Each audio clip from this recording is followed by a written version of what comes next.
Welcome to part 2 for my review for Belle.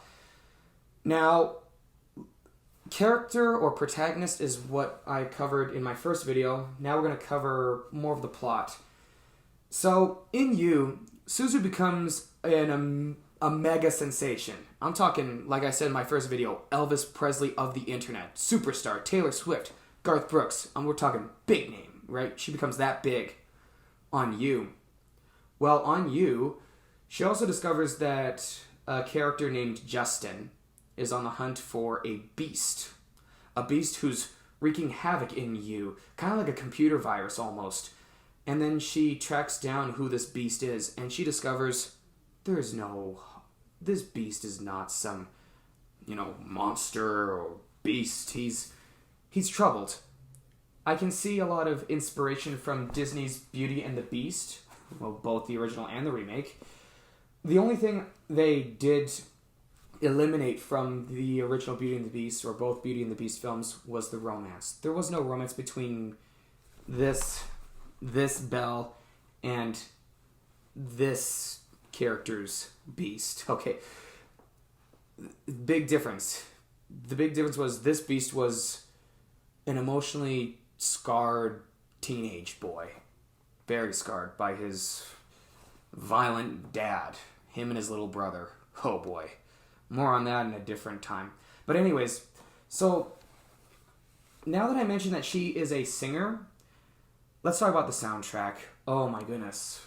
Kylie McNeil, like I said, has a phenomenal voice, and she did an amazing job. No, phenomenal job performing the English dubbing for Belle to do the songs. Because there's two versions. One's in Japanese and one's in English. And this, oh man.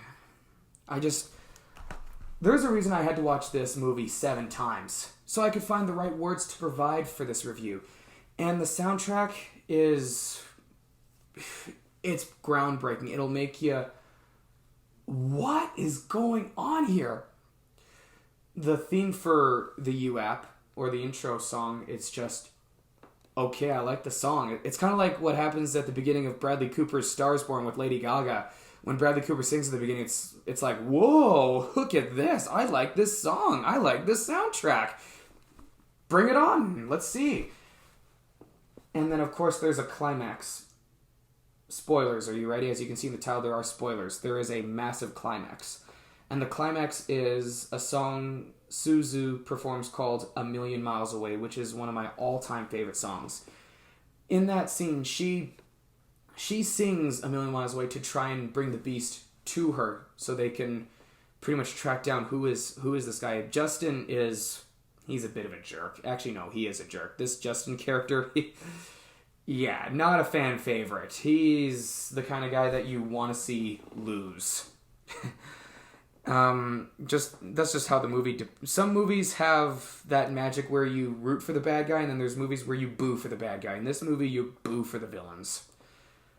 And when she sings A Million Miles Away, she decides, I'm going to be myself. I'm not going to be Belle anymore. I'm going to reveal to everyone on You, all the 5 billion users who have the You app, I'm going to reveal to all of them who I am. And it was spectacular. That scene, A Million Miles Away, just that sound Kylie McNeil does, that ooh,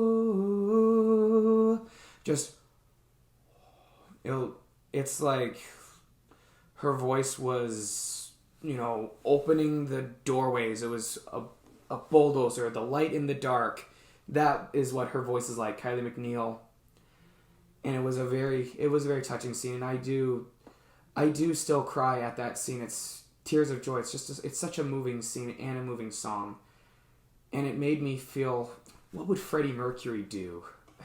See that little poster of Freddie Mercury? I feel like if Freddie were alive, I feel he would be a perfect part in this movie.